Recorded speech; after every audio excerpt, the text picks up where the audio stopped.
and violated his official obligations. His duty to the Constitution, the president's duty, is to uphold the Constitution and to obey the law. His duty is to respect the separation of powers, and the article claims he breached those duties and obstructed justice. He is charged with violating his constitutional responsibilities. The second article is about taking Congress's power of appropriations, also known as the power of the purse. Congress decides how money is spent and what gets funded, but Trump is charged with seizing that power. It's claimed he spent money Congress never appropriated, bypassing them to spend money on his own priorities. That is a violation of the Constitution, a breach of the separation of powers, and an attempt by him to take power belonging to Congress. The third article concerns the abuse of trade and war powers. The Constitution gives Congress the sole power to declare war through a vote. Congress must authorize military action, yet Trump allegedly ordered military strikes without getting Congress's permission. He is charged with using military force without congressional authorization, trying to take the war power away from Congress. That is a violation of the Constitution and an abuse of presidential power. The fourth article covers the violation of First Amendment rights. It claims Trump violated people's right to free speech, persecuted people for using it, and attacked judges for making unfavorable rulings. It's claimed he attacked prosecutors for investigating him and persecuted people for criticizing him, which violates the First Amendment. That is a violation of constitutional rights. The fifth article is about the creation of an unlawful office. Trump allegedly created government positions that Congress did not authorize. He allegedly created unconstitutional offices and appointed people to positions that do not legally exist. That is a violation of the Constitution and a usurpation of Congress's power. The sixth article is focused on bribery and corruption. It claims Trump engaged in bribery, was corrupt, and used the power of his office for his own personal gain. Trump is charged with accepting bribes. That is a high crime. Exactly the kind of misconduct that serves as grounds for impeachment. The seventh article is tyranny. Tyranny is defined as the abuse of power for oppressive purposes or establishing a system of oppression. Tyranny means using government power to dominate people. The article claims his conduct shows intent to establish tyrannical rule and to undermine the Constitution's system of checks and balances. The article asserts Trump is trying to consolidate power within the presidency.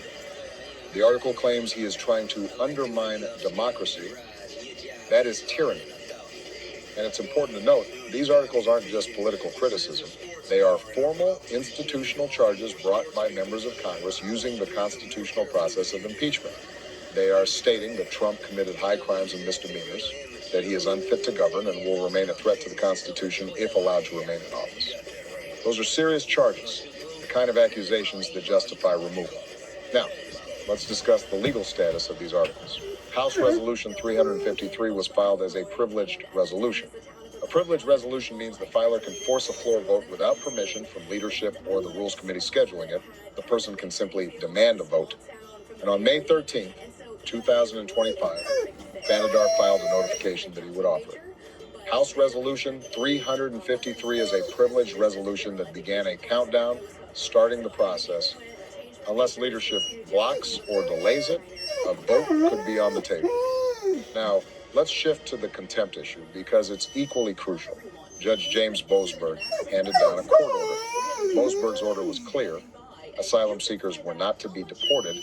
He issued what's called an injunction, which is a specific type of court order. An injunction essentially says you must do this or you're forbidden from doing that. It is legally binding and carries the full force of law. If you violate one, you are violating a direct court order, defying the judge, and breaking the law. But the Trump administration violated that injunction.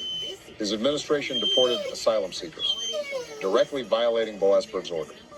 The Trump administration disobeyed the court's command. His administration defied the judge, and when the news reached Boasberg, he immediately reviewed all the facts.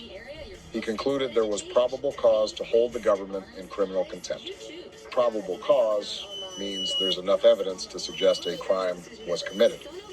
In this case, it meant Boasberg had solid grounds to believe the contempt of court had actually happened. This meant criminal contempt charges were justified.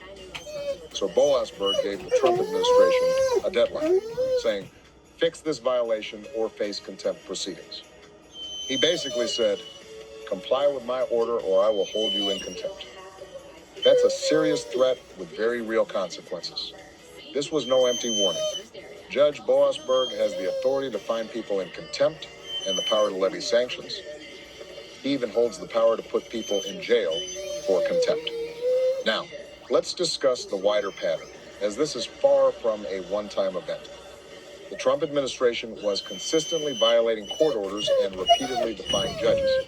An analysis by the Washington Post revealed that Trump officials were accused of disregarding approximately one-third of all significant court rulings against them. That's 1 out of every 3. This means that after losing a case, the Trump administration simply ignored the ruling and chose not to comply. His administration just kept doing the very thing the court ordered them to stop. And they achieved this in numerous ways. They were intentionally delaying compliance, holding back evidence, and repackaging blocked policies under new titles. The Trump administration was essentially declaring that judges hold no power over them and that they are not required to follow court orders. The administration was defying the entire judicial branch, which is the definition of contempt of court and a profound disrespect for our legal system. This is a clear violation of the separation of powers. Now, let's explore what happens when judges decide to force compliance by using contempt. Judges have 2 kinds of contempt power at their disposal. The first is civil contempt, which means the judge levies fines or sanctions. These penalties are designed to force compliance with civil contempt. The judge basically says, if you refuse to comply with my order, you will have to pay a fine for every single day.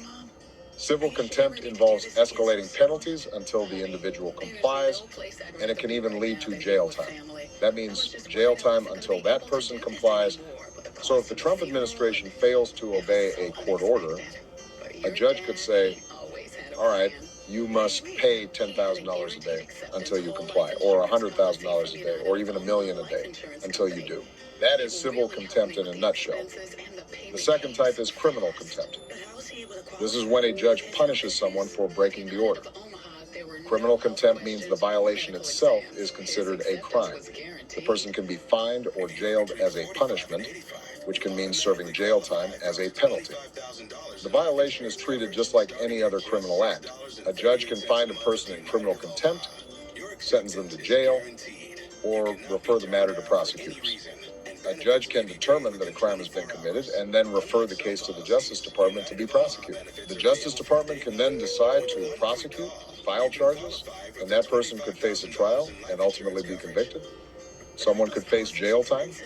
Now, here's what's critical in Trump's situation. As the president, he is in charge of the Justice Department. So Trump isn't going to prosecute himself. He controls the prosecutors and won't allow his own administration to be charged for contempt. But civil contempt is a different animal. It doesn't need a prosecutor. It's a penalty a judge can issue directly. A judge can find someone in civil contempt and levy fines or jail time, completely bypassing the Justice Department. A judge can do this straight from the bench, and that's precisely the threat judges are making. They are saying, if you continue to violate my orders, I will find you in civil contempt. I will impose fines, and I will impose escalating penalties. Eventually, I will order jail time. Judges are stating, you must comply with my orders or face prison. That is a legitimate threat, a real consequence, and Trump is powerless to stop it or control it. He can't use the Justice Department to shield his officials from a contempt charge because contempt isn't prosecuted by the Justice Department. It is enforced by the judge directly. All right, let me break this down into the 3 key points that matter about the impeachment articles and the contempt threat, because this is crucial for understanding the dual pressure Trump is now facing. First point, and this is on record in official House filings.